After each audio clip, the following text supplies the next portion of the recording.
अगर अचानक तुम्हारा शरीर अपने आप नाचना शुरू कर दे और चाहकर भी तुम उसे रोक ना पाओ, अब सोचो ये सिर्फ तुम्हारे साथ नहीं बल्कि पूरे शहर के साथ होने लगे तो लोग गिर रहे हैं, थककर चूर हो चुके हैं, फिर भी उनके पैर रुक ना पाए तो।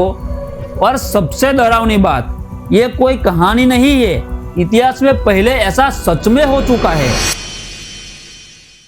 साल 1518 में एक औरत अचानक घर से बाहर निकलकर नाचने लगती है। लोगों ने सोचा बस थोड़ी देर में रुक जाएगी, लेकिन वो रुकी नहीं।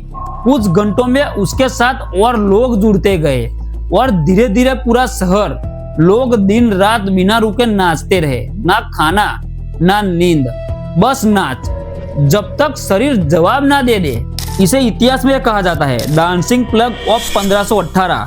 लेकिन सबसे बड़ा सवाल वही है, क्या यह कोई बीमारी थी या इंसान के दिमाग का सबसे खतरनाक खेल? आज की इस वीडियो में हम सच को सामने लाएंगे, इसीलिए वीडियो को बिना स्किप किए पूरा देखना।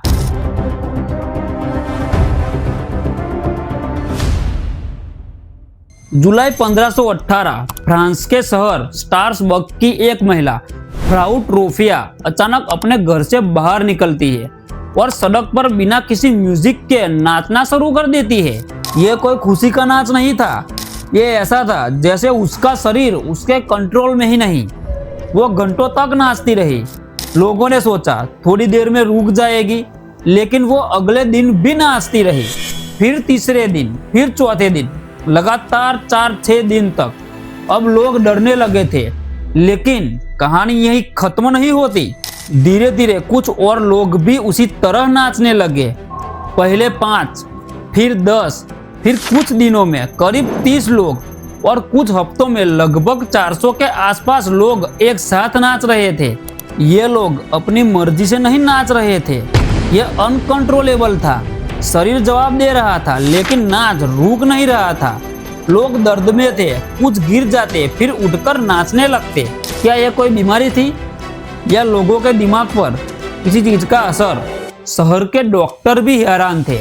उन्होंने कहा यह कोई मानसिक बीमारी नहीं है, बल्कि शरीर के गर्म खून यानी हॉट ब्लड की वजह से हो रहा है। और यहीं से चीजें और खराब हो गई। डॉक्टर्स और शहर के अधिकारियों ने एक अजीब फैसला लिया।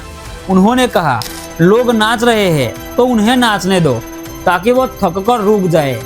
उन्होंने डांसिंग फ्लोर बनाए, म्यूजिशियन बुलाए, प्रोफेशनल डांसर तक हायर किए। सोचिए, एक बीमारी को ठीक करने के लिए उसे और बढ़ावा दिया जा रहा था और उसका नतीजा लोग और तेज और ज्यादा नाचने लगे। कुछ लोग नाचते नाचते थककर गिर जाते थे, कुछ असहनीय दर्द से तड़पते थे और कई लोग घंटों तक, यहाँ तक कि दिनों तक रुक नहीं पाते थे। ऐसा लगता था जैसे उन पर उनका कंट्रोल ही नहीं। लेकिन कहानी यही खत्म नहीं होती। जब हालात हाथ से निकलने लगे तो लोगों ने इसे एक धार्मिक कारण से जोड़कर देखना शुरू कर दिया। उस समय यह माना जाता था कि सेंट वाइटस लोगों को नाचने के लिए मजबूर कर सकते हैं। इस वजह से लोग धार्मिक मान्यताओं और विश्वासों की तरफ मुड़ने लगे। आखिरकार यह अजीब नाच बंद हो गया, लेकिन इसका सही कारण आज तक पूरी तरह समझ नहीं आया। आज 500 साल बाद भी इस घटना का असली कारण 100% कोई भी नहीं जानता। लेकिन ज्यादातर इतिहासकार मानते हैं कि यह कोई सामान्य बीमारी नहीं थी, बल्कि यह दिमाग से जुड़ी एक स्थिति थी जिसे कहा जाता है मास साइकोलॉजिक इलनेस यानी मास हिस्टेरिया। सीधी भाषा में समझो तो जब बहुत सारे लोग एक साथ डर, तनाव और विश्वास के असर में आ जाते हैं और उनका दिमाग उसी के हिसाब से रिएक्ट करने लगता है, तो धीरे धीरे वही चीज एक साथ कई लोगों में दिखाई देने लगती है। उस समय स्ट्रासबर्ग की हालत बहुत खराब थे। लोगों के पास खाने की कमी थी, बीमारियां फैल रही थी, गरीबी बढ़ रही थी और हर तरफ डर का माहौल था। लोग पहले से अंदर से टूट चुके थे और उसी तनाव और डर ने एक इंसान से शुरू होकर धीरे धीरे पूरे शहर को चपेट में ले लिया। डांसिंग प्लेग ऑफ 1518 ये सिर्फ एक अजीब घटना नहीं थी, ये हमें दिखाती है कि इंसान का दिमाग कितना पावरफुल हो सकता है। कभी कभी डर और तनाव इतना बढ़ जाता है कि वो हमें हकीकत जैसा लगने लगता है। और शायद यही वजह है कि आज भी इस घटना का पूरा सच सामने नहीं आया। अगर वीडियो इंफॉर्मेटिव लगा हो तो लाइक, शेयर और सब्सक्राइब जरूर करें। मेरा नाम है तुषार और मिलते हैं ऐसे ही नए वीडियो में। तब तक के लिए धन्यवाद।